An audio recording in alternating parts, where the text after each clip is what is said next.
What's up, YouTube? Stockton Multi-Tool Kit. This is obviously not a high-end tool, but it works alright. Comes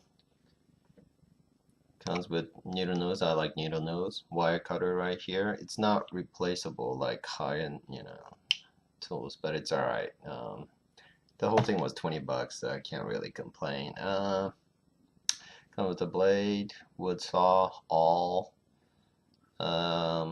can opener, and I think it comes with a hook, file, even comes with a scissors. This is probably the most useful thing in here. Bit driver.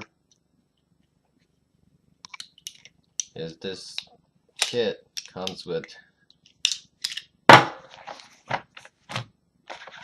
bunch of sockets.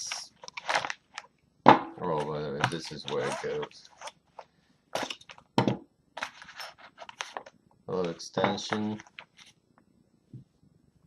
and a adapter, and it comes with all different kinds of bits. Something I've never even used actually. Definitely not a high-end item, but then if I'm stuck on the side of the road, it's definitely nice to have something instead of being left with nothing. So it's a little $20 tool. I can't really complain.